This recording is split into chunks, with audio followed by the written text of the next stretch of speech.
Hello friends, मैं रीना स्वागत करती हूँ आपका आपके अपने YouTube channel to the point में। दोस्तों, जैसा कि पता है, मैं इस समय आपके लिए बीए फाइनल ईयर का होम साइंस लेके आई हूँ, जिसमें फर्स्ट पेपर चल रहा है और आप लोग को ये पता भी है कि आप लोग का पेपर होने वाला है। मेरे थर्ड ईयर के बच्चे, उनको पता भी है कि उनका एग्ज़ाम होने वाला है, होगा ही होगा। तो मैंने आपसे ये कहा भी है कि मैं हर टॉपिक सिलेबस तो नहीं पूरा कर सकती, लेकिन हाँ, कुछ इम्पोर्टेंस जो आपके पॉइंट हैं, मैं उसको ज़रूर, उस टॉपिक को मैं ज़रूर पढ़ाऊँगी जो आपके पेपर में आते ही आते हैं। उसी तरह आज मैं आपके लिए एक बहुत ही इम्पोर्टेंट टॉपिक लेके आई हूँ, तंतुओं के प्रकार। ठीक, तंतुओं के प्रकार, ये बहुत ही इम्पोर्टेंट क्वेश्चन है। ये आपका पेपर में आ ही जाता है, चाहे वो शॉर्ट में आए या लॉन्ग में आए, आ ही जाता है। ठीक है, तंतुओं के प्रकार। तो तंतु कितने प्रकार के होते हैं, इस तरह से आपके क्वेश्चन पूछे जाते हैं। तंतु कितने प्रकार के होते हैं, किसी एक का विस्तार से वर्णन कीजिए। ठीक, इस तरह से आपका एक क्वेश्चन बनता है। तो सबसे पहले हम लोग इसमें क्या जानेंगे, सबसे पहले हम लोग जानेंगे तंतुओं के प्रकार। तंतुओं के प्रकार में देखेंगे कपड़ों के तंतु। हम लोग जनरली क्या करते हैं, वस्त्र पहनते हैं, कपड़े पहनते हैं, उसमें देखते हैं हाँ इसकी बुनाई हुई है, किससे हुई है, तंतुओं से हुई है। तो उसी चीज़ को देखिए, तैयार वस्त्रों के आकार, प्रकार और उपयोग से प्रत्येक व्यक्ति परिचित है। बात सही है कि जो भी वस्त्र तैयार है उससे हम लोग परिचित हैं, जो भी उसके प्रकार हैं। ठीक है, उसी तरह से, परंतु इस प्रकार का तैयार वस्त्र कैसे बनता है, किस प्रकार बनता है, इस बात का ज्ञान प्राप्त करना अनिवार्य होता है। बिल्कुल सही है कि ये वस्त्र हम लोग जो पहनते हैं, देखने में तो बहुत तरह के होते हैं, और ये किस प्रकार के बने हैं, किस प्रकार से बने हैं, ठीक है, तो इसको हमें जानना बहुत ही जरूरी होता है। तो देखिए क्या है कि प्रत्येक वस्त्र किसी न किसी तंतु से ही बनता है। ये भी सही है कि अगर वो वस्त्र है तो तंतु ही से ही बनेगा। तंतु किसे कहते हैं, ठीक है, ये कितने प्रकार के होते हैं, इनके गुण क्या हैं, इन सभी महत्वपूर्ण बातों का विवरण आगे दिए गए शीर्षकों के अंतर्गत आएगा। यानी कहने का मतलब है कि हम तंतु किसे कहते हैं और इनके महत्वपूर्ण, यानी ये कितने शीर्षक होते हैं कि किसके किसके अंतर्गत आते हैं, वो आपको हम नीचे बता रहे हैं। ठीक है, चलिए देखिए, तंतुओं का अर्थ बहुत ही इम्पोर्टेंट आपका ये पॉइंट है। आप इसको नोट डाउन कर लीजिए या तो स्क्रीनशॉट ले लीजिए। बहुत ही ज़्यादा इम्पोर्टेंट है आपका ये, वेरी शॉर्ट में भी क्वेश्चन पूछा जाता है। तंतु का अर्थ लिखिए। ठीक है, देखिए तंतु का अर्थ आपका क्या हुआ, तंतु का अर्थ है वस्त्र विज्ञान की भाषा में वस्त्र निर्माण को सामग्री की सबसे छोटी इकाई को हम क्या कहते हैं, तंतु या रेशा कहते हैं। तंतु या रेशा कहते हैं, यानी जो फाइबर्स होते हैं वही तंतु होता है, यानी कि जो रेशे होते हैं वही तंतु होता है। इसको आप याद कर लीजिए, एकदम रट लीजिए। ठीक है, तो जो हमारे वस्त्र विज्ञान, यानी जो हम टेक्सटाइल पढ़ते हैं, ठीक है, अगर उसकी भाषा में इन्होंने बताया है, तो जो वस्त्र निर्माण की जो सामग्री की सबसे छोटी इकाई होती है, यानी कि हम वस्त्र निर्माण करने की जब शुरुआत करते हैं तो उसकी सबसे छोटी इकाई जो होती है उसे ही हम तंतु या रेशा या फाइबर कहते हैं। ठीक है, समझ में आ गया होगा। चलिए देखिए, ये है प्रत्येक वस्त्र का निर्माण संबंधित तंतुओं का सही ही होता है। तंतुओं से धागा या सूत, ठीक है, बनाया जाता है। अनेक तंतु मिलकर धागा बनाते हैं, इसके लिए विभिन्न क्रियाएं की जाती हैं, जो कि मैंने अपने वीडियो में मैंने एक बार आप लोगों को पढ़ा भी दिया है कि धागे का निर्माण कैसे होता है, तंतु से धागे का निर्माण कैसे होता है। वो भी एक बहुत ही इम्पोर्टेंट पॉइंट है। आप लोग इसको हमारी प्ले लिस्ट में, थर्ड ईयर की प्ले लिस्ट में जाकर देख सकते हैं। और अगर आपको उसमें नहीं समझ में आता है तो प्लीज़ हमें कमेंट करिएगा, मैं फिर से उसे समझा दूंगी। लेकिन वो पॉइंट बहुत ही इम्पोर्टेंट है, वो प्रक्रिया बार बार पूछा जाता है कि धागा निर्माण की प्रक्रिया का वर्णन कीजिए। ठीक है, तो इसके लिए आप हमारी वीडियो में, वो प्ले लिस्ट में जाकर उस वीडियो को देख लीजिएगा। ठीक है, अनेक तंतु मिलकर धागा बनते हैं, जिसके लिए विभिन्न क्रियाएं की जाती हैं। तैयार धागे से बुनाई प्रक्रिया द्वारा वस्त्र का निर्माण किया जाता है। ठीक है, जब वो रेशे होते हैं, जो तंतु होते हैं, उनके अनेक प्रकार की प्रक्रियाएं की जाती हैं और अनेक प्रक्रियाओं से होकर गुजरने के बाद वो एक धागा का निर्माण हो जाता है और धागे के निर्माण के बाद ही हम लोग क्या करते हैं, वस्त्र का निर्माण करते हैं। ठीक है, वस्त्र निर्माण में सर्वप्रथम इकाई एवं कच्ची सामग्री तंतु होती है। यानी वस्त्र निर्माण की प्रक्रिया जब शुरू होती है तो अभी भी आप लोगों ने अर्थों में क्या देखा कि वस्त्र निर्माण की सबसे छोटी सामग्री की इकाई जो होती है उसे ही हम तंतु कहते हैं। तो सबसे छोटी इकाई जो होती है वो या कच्ची सामग्री जो होती है वो आपकी क्या होती है, तंतु होती है। ठीक है, वस्त्रोपयोगी विभिन्न तंतुओं के आकार, रूप, गुण, लंबाई तथा स्रोत अलग अलग होते हैं। बिल्कुल सही है। कुछ जैसे आपके कॉटन हो गए, कॉटन के क्या होते हैं, कपास से प्राप्त किए जाते हैं। ठीक, उसी तरह उलन देखा जाए तो भेड़ की बालों से या और भी खरगोश के बालों से। ठीक, तो कई अलग अलग चीज़ों से प्राप्त किए जाते हैं और सबकी साइज अलग होती है। तो जो आकार होता है, रूप होता है, गुण होता है, लंबाई, सब अलग अलग होते हैं। ठीक है, पहले मनुष्य केवल उन्हीं तंतुओं से परिचित था जो प्राकृतिक पद्धति थे, परंतु वैज्ञानिक ज्ञान के विकास एवं आविष्कारों के परिणाम स्वरूप उसे कृत्रिम तंतु भी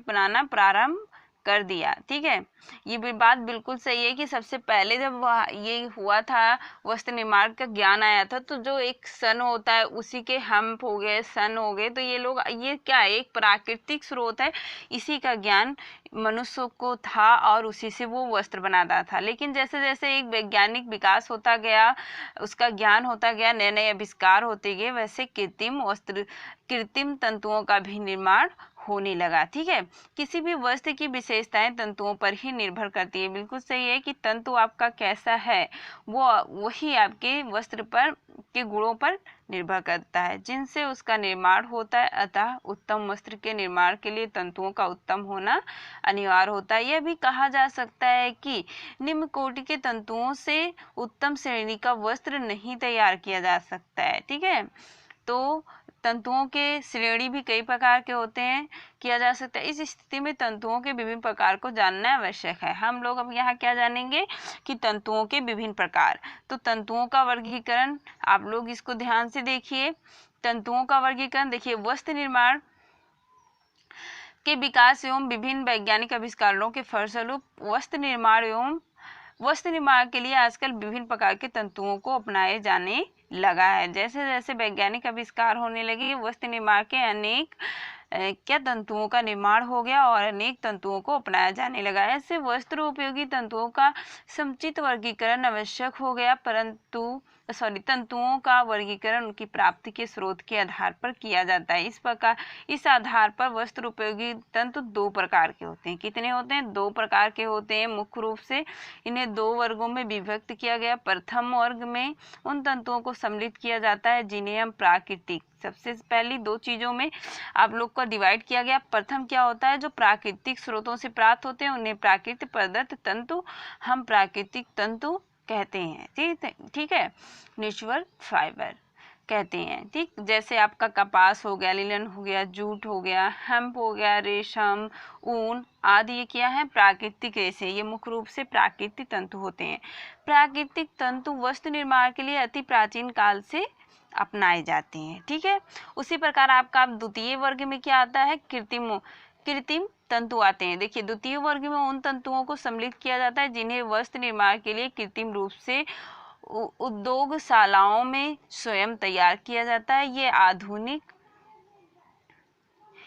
आधुनिक तंतु कहलाते हैं। इस प्रकार के तंतुओं को यांत्रिक एवं रासायनिक विधियों से तैयार किया जाता है। इन तंतुओं को वस्त्र निर्माण में कृत्रिम तंतु कहते हैं। ठीक है, देखिए ऐसा भी क्वेश्चन आप लोगों के सामने आ सकता है शॉर्ट में या वेरी शॉर्ट में आ सकता है कि कृत्रिम तंतु किसे कहते हैं और प्राकृतिक तंतु किसे कहते हैं। तो इसके लिए आपको ये पॉइंट एकदम रट लेना है या नोट डाउन कर लेना है। ये क्वेश्चन आपसे पूछा जा सकता है क्या शॉर्ट में वेरी शॉर्ट में ये आ ही जाता है कि प्राकृतिक तंतु किसे कहते हैं या कृत्रिम तंतु किसे कहते हैं। तो इसको याद रखिएगा।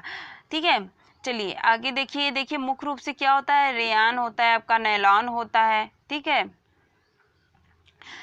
आपका ऑरलॉन हो गया, डिक्रॉन हो गया, ठीक। ये आपके 4 क्या होते हैं, कृत्रिम तंतु होते हैं। ये उस वस्त्र उपयोगी तंतुओं का विस्तारपूर्वक देखिए निम्नलिखित किया गया है। देखिए इसका वर्गीकरण आप लोग इस तरह से देख सकते हैं। मैंने ये कुछ इस तरह से डायग्राम है आपके सामने। देखिए तंतुओं का वर्गीकरण, ये 2 प्रकार के होते हैं। कितने प्रकार के होते हैं, 2 प्रकार के होते हैं। पहला आपका क्या हो गया, आपका पहला हो गया प्राकृतिक स्रोत से प्राप्त तंतु, ठीक है, प्राकृतिक स्रोत से प्राप्त तंतु। और दूसरा आपका हो गया, दूसरा क्या हो गया, कृत्रिम रूप से निर्मित तंतु। तो देखिए ये आपका हो गया प्राकृतिक में आपके क्या हो गए, अब प्राकृतिक को भी आपके 3 भागों में डिवाइड कर दिया गया। कितने, प्राकृतिक को आपके 3 भागों में डिवाइड किया गया। क्या हो गया, एक हो गया वनस्पति जन तंतु, दूसरा हो गया, यानी ये पहला हो गया, और दूसरा आपका हो गया प्राणी जन तंतु, ठीक है, यानी कि जो वनस्पति से प्राप्त होता है, जो प्राणियों से प्राप्त होता है, खनिज तत्वों से प्राप्त तंत्र, ठीक, जो खनिजों से प्राप्त होता है। तो इसे 3 भागों में डिवाइड कर दिया गया। अब एक यानी कि पहले का वनस्पति जन्म में आपके 2 भागों को फिर से डिवाइड किया गया। एक हो गया आपका बीज वाले तंतु, दूसरे हो गए आपके तने वाले तंतु, ठीक है। उसके बाद है आपके प्राणीजन में, देखिए प्राणीजन तंतु में रेशम हो गया, आपका ऊन हो गया। उसी प्रकार आपके खनिज में ये देखिए सिर्फ इसके 2 ही प्रकार हैं, इसके और भी प्रकार हैं, और खनिज के भी धात्विक हो गए और एक अधात्विक हो गया, ठीक है। उसी प्रकार आपका देखिए वनस्पति में आपका फिर से ये हो गया आपका कपास, ठीक, बीज वाले तंतु में कपास हो गया, और कपास के ही आपके हो गए जूट हो गए, सॉरी ये तने हो गए, बीज वाला कपास हो गया, और तने वाले जूट हो गए, लिनन हो गए, हेम्प हो गए। ये क्या होते हैं, तने वाले होते हैं। ये थोड़ा सा एरो यहाँ पे गलत है, ठीक है, ये इसका है, ये तने वाले का है, जूट लिनन और हेम्प आपका इसका है, ठीक है। उसके बाद है आपका धात्विक में भी देखिए, धात्विक में आपका अधात्विक में सिर्फ एविक तत्व जो होता है यही आपका एक होता है, और धात्विक में आपके कितने, सोना हो गया, चांदी हो गया। अब ये इसके भी जो आपके यहाँ पे सोना चांदी हो गया, और कितने देखिए ये आपके इतने, तो आपके ये क्या हो गए, इतने आपके इतने प्राकृतिक हो गए, ठीक है, इतने आपके प्राकृतिक हैं। अब यहाँ पे आपका आता है कृत्रिम, ये इतना आपका क्या है, कृत्रिम है, क्या है, कृत्रिम है ये, ठीक है, ये इतना कृत्रिम है। कृत्रिम में देखिए यांत्रिक विधि से निर्मित, ये भी 2 प्रकार के डिवाइड किए गए हैं, एक यांत्रिक विधि से निर्मित तंतु, दूसरा रासायनिक विधि से। यांत्रिक विधि से निर्मित तंतु जो होते हैं सिर्फ एक होता है, आपका रेयॉन होता है, और जो रासायनिक विधि से आपके तैयार किए जाते हैं आपके क्या होता है, नैलॉन हो गया, ऑरलैन हो गया, एक्रिलॉन हो गया, और डिक्रॉन हो गया, यानी कि ये 4 रासायनिक विधि से तैयार किए जाते हैं, और ये यांत्रिक विधि से सिर्फ एक है आपका रेयॉन तैयार किया जाता है। तो आपका ये वर्गीकरण है आपका, यानी कि आप लोगों ने क्या देखा, देखिए आप लोगों ने देखा कि प्राकृतिक जो होते हैं वो 2 प्रकार के होते हैं, 2 प्रकार के होते हैं, ठीक है। हम आपको एक बार फिर से रिवीजन कर दे रहे हैं। प्राकृतिक, सबसे पहले तंतु 2 प्रकार के होते हैं, एक कृत्रिम, एक प्राकृतिक और कृत्रिम। अब प्राकृतिक जो होता है ये 3 प्रकार के होते हैं, आपका एक वनस्पति जन, एक प्राणी जन, और एक खनिज लवण, यानी ये 3 हो गया। अब ये वनस्पति जो हो गया, वनस्पति भी आपके 2 प्रकार के हो गए, एक बीज वाले, एक तने वाले। बीज वाले में सिर्फ आपका आएगा कपास, क्या आएगा, कपास, और तने वाले में आपके आएंगे जूट, लिनन और हेम्प, ठीक है। उसी प्रकार फिर आपके प्राणीजन में सिर्फ 2 होते हैं, कितने होते हैं, एक रेशम, एक ऊन होता है। खनिज में आपके 2 होते हैं, धात्विक होते हैं, एक अधात्विक होते हैं। अधात्विक में 2 होते हैं, एक सोना होता है, एक चांदी होता है, और अधात्विक में एबेटॉप्स होता है, यानी कि एक होता है। कृत्रिम में आपके 2 होते हैं, एक यांत्रिक विधि से, देखिए कृत्रिम में भी आपके 2 होते हैं, एक होता है यांत्रिक विधि से और एक रासायनिक विधि से। यांत्रिक विधि से आपका रेयॉन होता है और तैयार किया जाता है, और रासायनिक विधि से आपका नैलॉन, ऑरलैन, क्रिलॉन और डिक्लॉन, ठीक, यानी कि ये 4 आपके रासायनिक विधि से तैयार किए जाते हैं। ये है आपका तंतुओं का वर्गीकरण। अब मैं आपको इन सभी को एक एक करके, यानी कि पहले आपको मैं वनस्पति यानी प्राकृतिक तंतु जो होते हैं उसके वर्गीकरण को मैं एक एक करके पढ़ाऊंगी। कपास बताऊंगी, ऊन बताऊंगी, लिनन बताऊंगी। मैं आपको एक एक करके इसको बताऊंगी क्योंकि ये लॉन्ग में पूछा जाता है। अब आपका ये पार्ट, यानी कितने भी पार्ट आपके बनते हैं, जितने प्रकार हैं उतने आपके इसके रेशों के प्रकार के क्या होंगे, पार्ट होंगे। तो इसके लिए आप हमारे चैनल को सब्सक्राइब कर लीजिए जो नए बच्चे हैं।